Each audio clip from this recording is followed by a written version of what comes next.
Hey folks, Jesse Wright here with youkouldbe.com. That's UKUDB.com. And today I want to talk about how much you can charge for your rental property. Thousands of people are throwing away thousands of dollars every single year because they just don't know. They have no clue how much they can rent their properties for. And so I want to show you a quick trick that will help you. It's not bulletproof.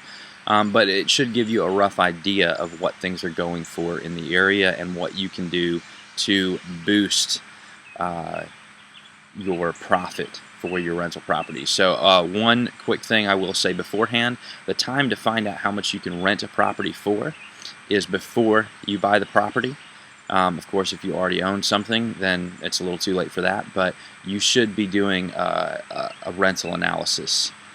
Pretty detailed rental analysis before you get the property. So anyway, I'm going to show you how I use a program called, or a website called Rentometer. Now, if you're familiar with Rentometer, please do watch the video anyway, because there are some things that I'm going to tell you that will help you get more out of it. I am going to just switch over there now.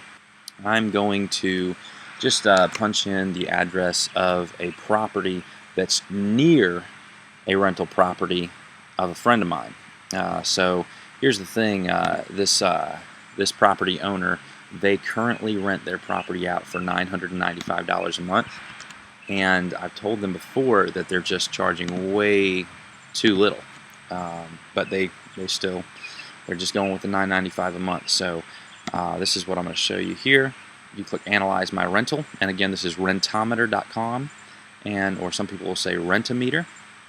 And you can see that the median rent for the area is $1,373.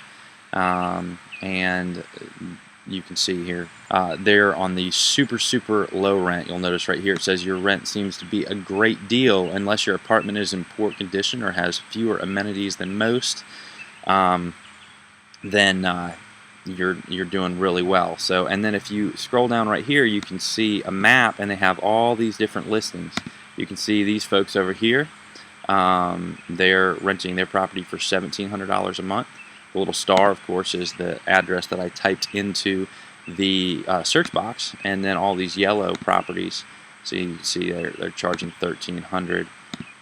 These folks are charging $1,395, $1,350. Now, if you guys are familiar with my blogs and videos, then you know that I am all for charging as much as possible. I would probably be trying to rent this property for around $1,500 a month, and so you can see that's or these folks are charging $1,595.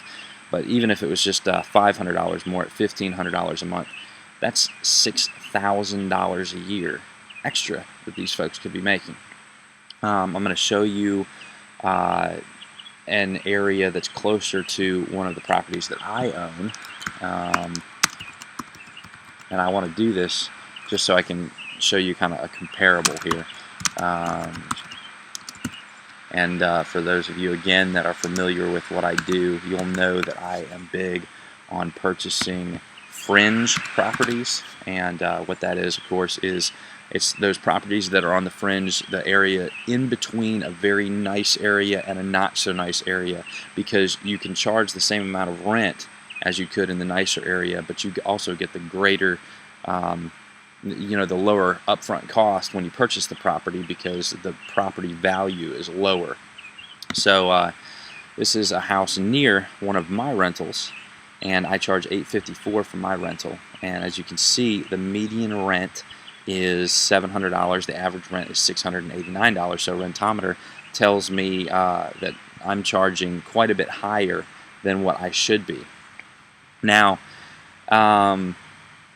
in my case, and this is just with fringe properties, this is just with those properties that are near a lower income neighborhood or are in a lower income neighborhood, I can always charge between 20 and 30% more than what Rentometer says the median or the average rent is, because I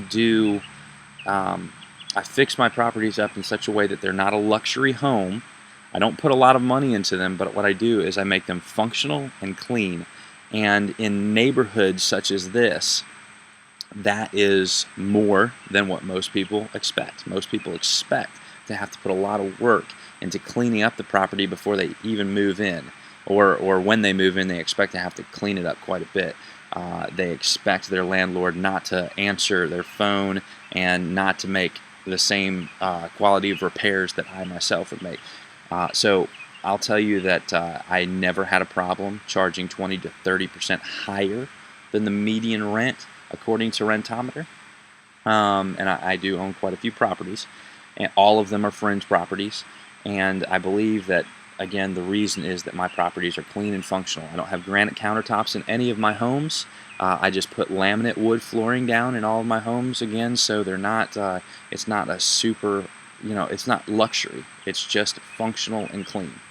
So that's with fringe properties. If I was investing in luxury homes or homes in the area like the house that I showed you first, then of course I would still go for the high end or the median, but I wouldn't be able to charge 20 to 30% higher than that, I don't believe. So anyway, that's just a quick tip for you guys. Rentometer.com, pretty cool. I think they give you maybe 10 or 12 free reports. After that, you have to create a free account.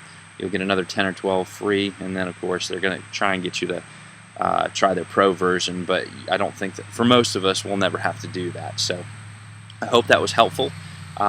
Please like and subscribe if this video is helpful, and if you are interested in more tips and tricks on landlording, real estate investing, things like that, then subscribe and head over to youkouldbe.com. That's ukudb.com.